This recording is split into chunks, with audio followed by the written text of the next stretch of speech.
Tamizany andro zany dia tadidiko tsara fa tena mpiakama tokoa i Lalatina Rakotondrazafy sy Rosy Rahasomanana Paulbert. Ary toyny roy alahy mianala izy tokiko zah ny tokony hoy ny fomba fiteny zay raha i Lalatina sy Rosy no asiandresaka fo ny fahiny helahela izay. Ary nanao hira faneva ho an'ny Lalatina mihitsy i Paulbert Rosy izay niarahany nampiara-peo tamin'ny Prince Io, izay misy mitondra parole manao hoe zazavavy ray ozy izy Lalatina izay vonina sy sahy, ary kanto ka tena kanto tokoa ny hira navoakany Rosy ho an'ny Lalatina, ary ny hira navoakany Rosy mba ho fanohanana any Lalatina Rakotondrazafy. Ary tena tsy zakany Rosy mihitsy, ary mahatonina ny fony Andriamatoa Rosy raha vantany vao misy olona manaratsy any Lalatina Rakotondrazafy, raha vantany vao misy olona miteniteny any Lalatina Rakotondrazafy. Ary to de manao publication mihitsy i Rosy, manao publication mihitsy i député Rosy Paulbert Rahasomanana ka manao hoe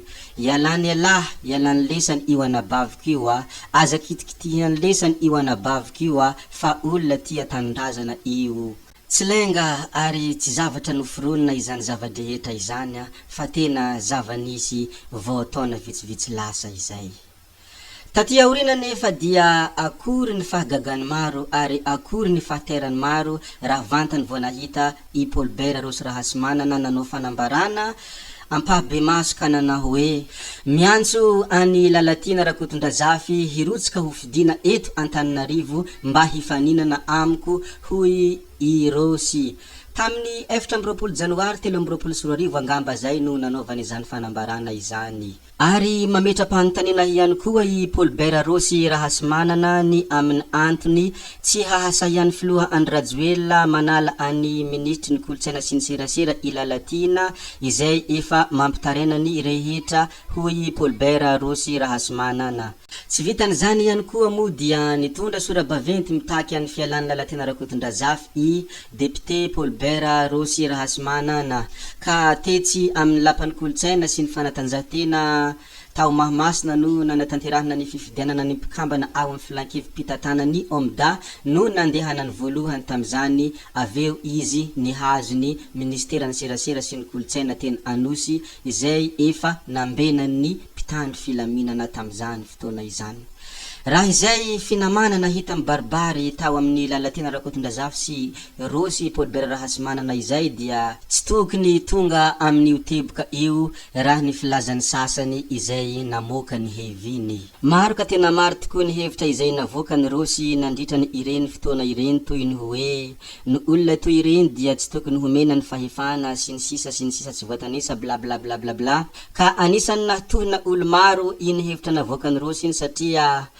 misy ny tezitra ary misy moa no manaiky ny hevitra Rosy fa ny tezitra dia namoaka ny heviny ka nanao hoe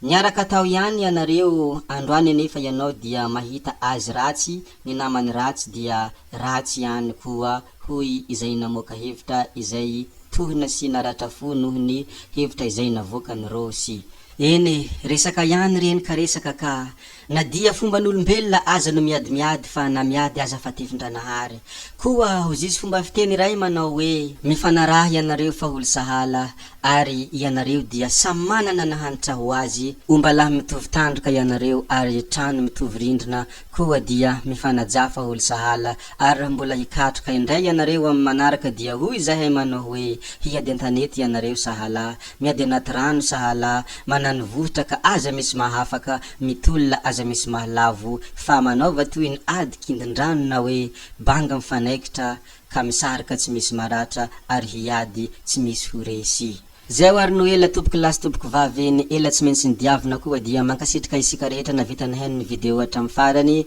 ary ety ampamaranana ihany koa dia mbola entaniko kely ianareo hiabone ny chaîne ary azadino ny mametraka ny commentaire, asio ny like ny video sy ny zavatra hafa ohatrohatran'izany zay fa veloma vetivety fa tsy hoe veloma mandrakizay. Gaby oie, ciao ciao.